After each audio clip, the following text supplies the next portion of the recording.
ఈరోజు నిమ్మకాయ పులిహోర చేసుకుందామండి. ఇందులోకి పచ్చిమిరపకాయలు, అల్లం ముక్కలు.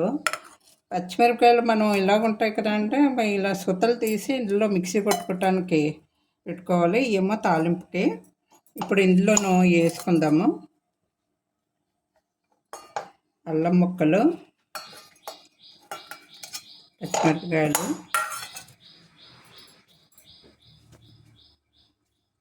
ఉప్పు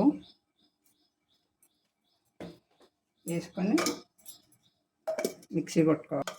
ఇలా మిక్సీ ఎలా చేసుకోవాలండి, బాగా మెత్తగా కాకుండా ఇలా మురుంగాను. ఇలా పచ్చిమిరపకాయ కొంచెం కనపడాలి. తాలింపు పెట్టుకుందామండి. ఆయిల్ వేసాము. ఇందులో కొంచెం ఇష్టం ఉన్న వాళ్ళు వేరుశనగ గింజలు, పచ్చెనగపప్పు,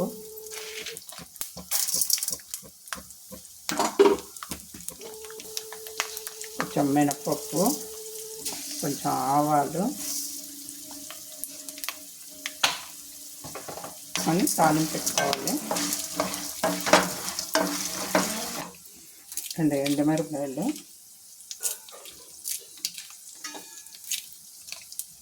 కరివేపాకు,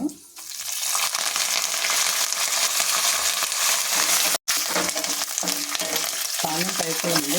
పక్కన పెట్టుకుందాం. దీన్ని ఇది సపరేట్గా వేపుకోవాలండి. మేము మిక్సీలో వేసిన గుజ్జు. ఆయిల్ ఇందులో మిరపకాయలు వేసుకున్నాము.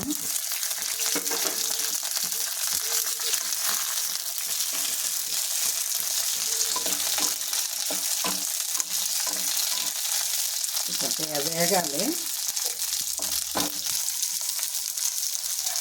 మిరపకాయలు వేగిపోయినాయండి. ఇందులో మనం మిక్సీ కొట్టుకున్నది ఇందులో వేసుకోవాలి.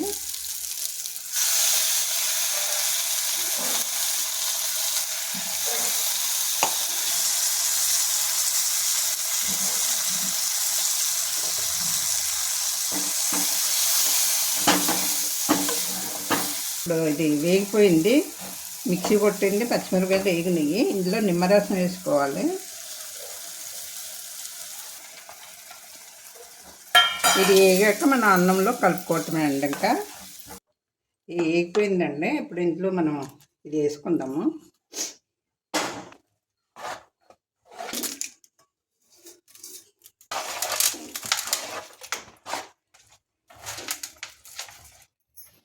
కొద్దిగా ఆవుపిండి వేసుకోవాలి. లాస్ట్కి వేసుకొని కలుపుకోవాలి.